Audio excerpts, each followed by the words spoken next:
Sir wait पीछे आना बस बहुत आगे हो गए।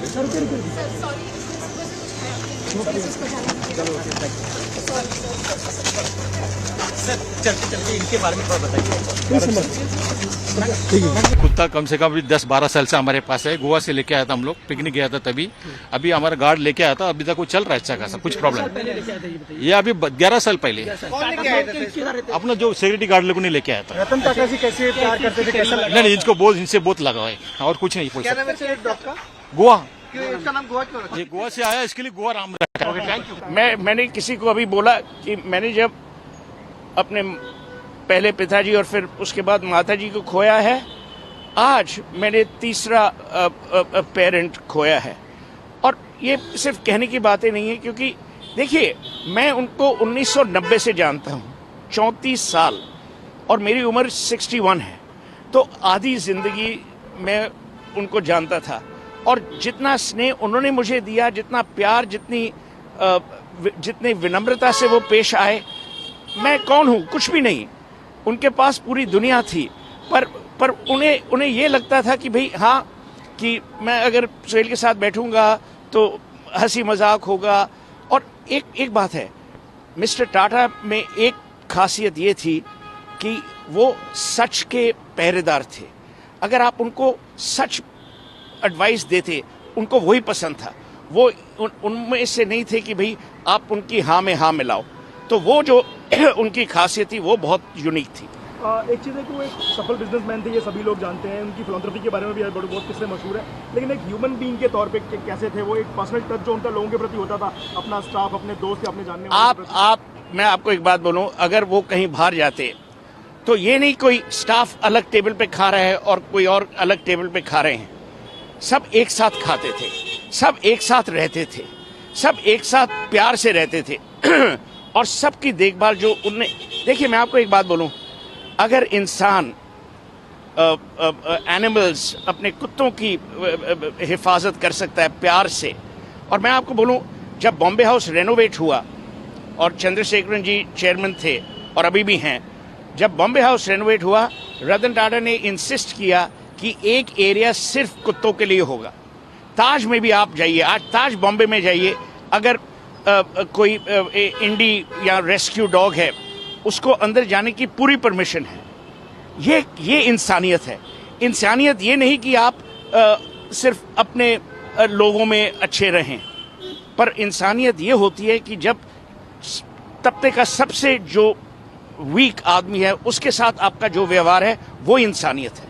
सर बिजनेसमैन तो बहुत सक्सेसफुल थे, उन्होंने मनी फोल्ड बढ़ाया जो पूरा रेवेन्यू था अपने ग्रुप का, लेकिन इंसान के तौर पे बहुत सफल है। आपने बताया हमेशा उन्होंने बिजनेस के ऊपर देश को तरजीह दी। अगर बिजनेस में फायदा हो रहा है और देश के नुकसान में तो उसको छोड़ देते। मैं आपको एक बात बोलूं, मैंने ये लिखा भी हुआ है, 2008 में मैंने लिखा था। मैं नरेंद्र मोदी जी के घर था गांधीनगर में, तो उनने मुझे पूछा कल कहाँ जा रहे हो? तो मैंने कहा बम्बई। तो उन्होंने कहा जब रतन टाटा को अगर मिलोगे तो मिस्टर टाटा को बोलना कि नैनो यहाँ ले आए। तो मैंने ये मैसेज कम्युनिकेट की। उसके बाद, और ये नरेंद्र मोदी की भी you have to give him credit, उसके बाद पूरा वो जो सनद एरिया था वो ऑटो हब बन गया। पर क्यों मिस्टर टाटा ने नैनो क्यों शुरू की? नैनो इसलिए शुरू की क्योंकि एक दिन जब वो ड्राइव कर रहे थे, उन्होंने देखा कि एक परिवार एक स्कूटर पे भीग रहा है। तो उन्होंने कहा हम लोग 1 लाख की गाड़ी क्यों नहीं बना सकते, और वही हुआ। पर मैं अब ये बोलना नहीं चाहता, कंपटीशन ने एक बहुत ही भयानक रोल प्ले किया था, उसके बारे में ये अभी समय नहीं है बोलने का। एयर इंडिया जब वापस आया 2022 में, उनके मन में जो खुशी थी, क्योंकि आप याद रखिए उन्होंने जितना एयरलाइंस में इन्वेस्ट किया है, और एयरलाइंस को वो इतनी अच्छी तरह जानते और कोई नहीं जानता। उन्होंने चेयरमैनशिप से रिटायर होने के बाद जब फुल टाइम वो नहीं काम कर पा रहे, तो उनकी जो छोटे इन्वेस्टमेंट जहाँ भी लगाए वो सारे बहुत अच्छी तरीके से। वही तो मैं आपको बोल रहा हूँ, वो क्योंकि रतन टाटा भारत और भारतीय में विश्वास करते थे। जब मोदी जी ने स्टार्टअप इंडिया किया, उसके कई साल पहले रतन टाटा ने इन्वेस्ट किया, और रतन टाटा जानते थे कि जहां वो इन्वेस्ट करेंगे उन लोगों की बिजनेसेस में और लोग इन्वेस्ट करेंगे। इसी भरोसे पे कि रतन टाटा ने इन्वेस्ट किया, तो उन्हें प्रोत्साहन किया, उन्हें इंकरेजमेंट दी। ये कोई नहीं करता। उनकी मैंने कई सारे ऐसे छोटे किस्से हैं जो मशहूर हैं कि जब उन्होंने एक छोटे ह्यूमैनिटेरियन टच के लिए कुछ बहुत बड़ा एक स्टेप लिया हो, जैसे अभी आप हमें बता रहे थे कि उन्होंने किंग चार्ल्स का एक न्योता ठुकरा दिया था, क्योंकि तो उन्होंने कुछ किंग देखा चार्ल्स ने उस टाइम प्रिंस चार्ल्स थे, बकिंगम पैलेस में उन्हें लाइफ टाइम अचीवमेंट अवार्ड उन्हें देना था। तो मैं 4 दिन पहले लंदन पहुंच गया, तो टाटा साहब का मुझे मिस कॉल्स आई। तो जब मैं एयरक्राफ्ट से निकला, मैंने उनको फ़ोन किया। उन्होंने कहा देखो मैं बकिंगम पैलेस नहीं आ पाऊंगा। मैंने कहा क्यों? नहीं, टीटो बीमार है। टीटो उनका जर्मन शेफर्ड है। मैंने कहा मीन्स? ही सेज नहीं। तो मैंने उस टाइम प्रिंस चार्ल्स को जाके बोला। उन्होंने कहा देखो ये है इंसान जो हर आदमी, हर कुत्ते, हर पशु के बारे में सोचता है, ये इंसानियत है। सर आप उनके काफ़ी करीब थे, उनके हर पहलू से आप वाकिफ थे। अच्छे बिजनेसमैन, एक सक्सेसफुल पायलट, अच्छे इंसान, एक अच्छे कंपनी के लीडर।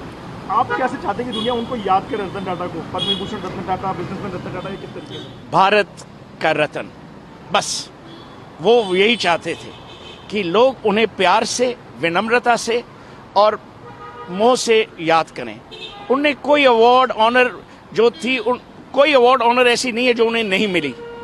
वो भारत के रत्न हैं, भारत के रत्न रहेंगे।